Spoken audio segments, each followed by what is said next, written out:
दोस्तों, जैसे कि आप सबको पता है, कोविड के बाद एक वायरस और आ गया है दोस्तों, जो कि चाइना के बाद अब भारत में भी आ चुका है। उस वायरस का नाम है ह्यूमन मेटानियोमो वायरस, यानी कि HMPV।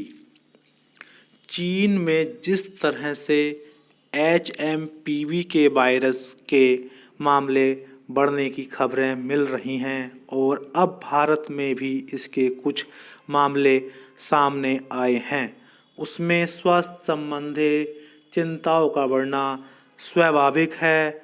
अभी यह कोरोना की तरह खतरनाक भले न हो, पर अनिवार्य एहतियाती उपाय जरूरी हैं।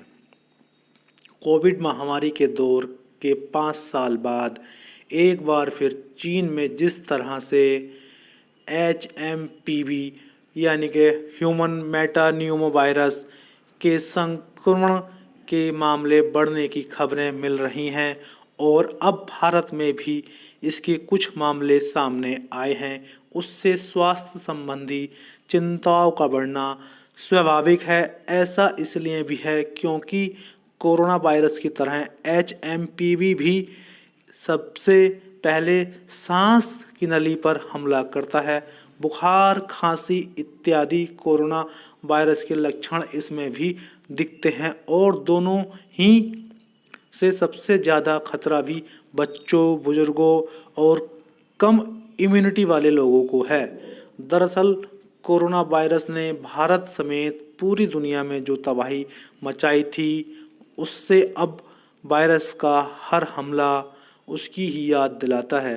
सो घबराहट लाजमी है, लेकिन समझने वाली बात है कि कोरोना वायरस और HMPV दोनों ही विषाणुओं के पृथक परिवारों का हिस्सा हैं। दूसरी बात यह है कि HMPV कोई नया वायरस नहीं है। मनुष्य से इसका पहला परिचय साल 2001 से माना जाता है। हालांकि कुछ अध्ययन इसे करीब 50 वर्ष पुराना बताते हैं। पिछले वर्ष भी चीन में इसके मामले सामने आए थे। यही नहीं, 2023 में भी कनाडा, फिनलैंड, ब्रिटेन और ऑस्ट्रेलिया समेत कई देशों में यह संक्रमण देखा गया था। इसके अतिरिक्त अब तक इस वायरस का कोरोना की तरह खतरनाक ढंग से फैलने का कोई वेरिएंट भी देखने को नहीं मिला है। दरअसल सर्दियों में सांस तंत्र संबंधी संक्रमण फैलाने वाले वायरस सक्रिय हो जाते हैं और HMPV भी ऐसा ही एक वायरस है जो फ्लू से मिलते जुलते लक्षण पैदा करता है। इसमें कुछ जटिलताएं हो सकती हैं और कोरोना की तरह इसका भी इलाज अमूमन लक्षणों को कम करने की औषधि के जरिए किया जाता है।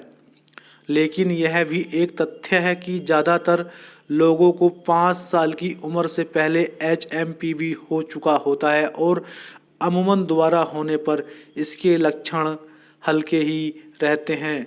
इसके बावजूद कोरोना संकट के अनुभव ने जिस तरह से देश में सार्वजनिक स्वास्थ्य ढांचे की सीमाएं उजागर की थीं, उसे ध्यान में रखते हुए देश में HMPV मामलों में वृद्धि हमसे और समग्र तंत्र से सतर्कता की अपेक्षा तो करती ही है। चीन में सांस की बीमारियों के बढ़ते मामलों की रिपोर्ट के बाद भारत ने उचित ही विश्व स्वास्थ्य संगठन से समय पर अपडेट साझा करने को कहा है, ताकि समय रहते तैयारियां की जा सकें। HMPV का प्रकोप अब तक उतना घातक नहीं है, फिर भी यदि हम कोरोना के समय के अनिवार्य एहतियाती उपायों, मास्क लगाना, सार्वजनिक दूरी बनाए रखना को अपनाना शुरू करें तो यह इसके प्रसार को रोकने में सहायक होगी। दोस्तों, यह था HMPV वायरस से संबंधित कुछ जानकारी जो आपको अच्छा लगी होंगी, और वीडियो को शेयर करना ना भूलें। बहुत बहुत धन्यवाद। Thank you.